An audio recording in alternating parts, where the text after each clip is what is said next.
국민의 세금으로 억대 연봉을 받고 있다는 국회의원, 정당 보조금과 선거 보조금을 받으면서 국민 세금으로 정치하는 주제에 이제는 귀족 정치라는 오물 정치 속에서 국회는 국민의 고통이나 실망의 소리를 듣지 못하고 있습니다. 숨막히는 폭염 속에 그나마 올림픽의 금메달 소식이 시원함을 잠시나마 뿌려주고 있지만 자존심 싸움에 빠진 여의도 정치골은 국민이 맡겨준 권력이라고 말장난을 하고 있다는 평가가 나옵니다. 거야의 입법 폭주에 대통령 거부권으로 독주가 잠시 정지되지만 이를 또다시 반복하니 정치가 자존심 정치로 빠지는 모습입니다. 마치 권력을 차지하기 위한 또는 권력을 이미 장악하고 있다는 것을 자기 편에 보여주기 위한 헤게모니 싸움처럼 비춰지고 있는 형국입니다. 정치가 너무 사나워 혐오스런 비정 페이칭의 노름으로 비춰집니다. 방통위 이진숙 위원장이 취임 이틀 만에 거야의 탄핵으로 업무가 정지되고 방통위 기능이 거의 마비된 상황입니다. 여기에 최민희 위원장의 과방위는 아직 취임도 하지 않은 MBC 새 이사진 등을 대상으로 청문회를 갖기로 의결했습니다. 오는 9일로 예정된 청문회는 업무 정지된 이진숙 위원장과 KBS, MBC 등 새 이사진들 등 28명의 증인 출석을 채택했습니다.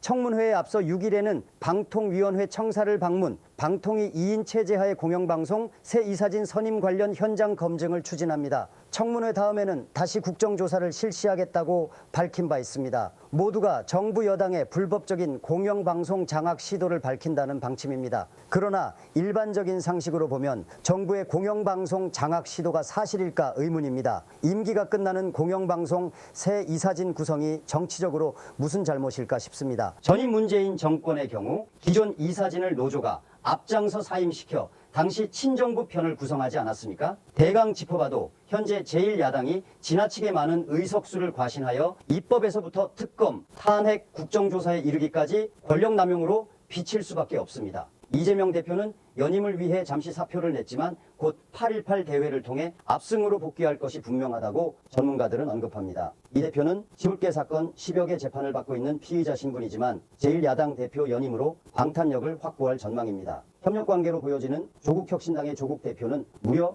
99.9%의 지지율로 재선임된 바 있습니다. 조국 대표도 자녀 입시 비리 및 수사 무마 청탁 혐의로 1D심에서 징역 2년형을 선고받고 대법원의 최종심을 기다리는 중대 피의자입니다. 조국혁신당은 지난 총선 때 비례대표로 12석을 차지하여 원내 3당의 지위를 확보했습니다. 지금은 민주당의 협력을 얻어 원내 교섭단체 구성 요건을 20석에서 10석으로 축소 조정할 것을 강력 추진하고 있습니다. 이처럼 이재명, 조국 등 거야 두 지도자가 모두 중대사법 리스크를 안고 방탄해가면서 입법 독주를 되풀이하는 형국입니다. 참으로 우리 정치 행태가 눈뜨고 못 볼 지경이라는 세간의 소감이 여기서 나오는 겁니다. 세간을 무시하는 비정의 정치가 판을 치고 있는데 보건사회연구원 사회통합실태조사 보고서가 4일 우리 국민 58%가 정치 성향이 다르면 연애, 결혼도 못한다는 조사 결과를 발표했습니다. 또 친구나 지인들과 술자리도 갖지 않는다고 응답했습니다. 정치가 너무 무서운 것 아닌가 싶습니다. 국민을 가르고 쪼개고 분열시키고 있다는 것 아닙니까? 우리 사회의 갈등이 갈수록 깊어지고 있다는 조사 결과도 있습니다. 진보와 보수의 갈등 심각 문제가 92.3%,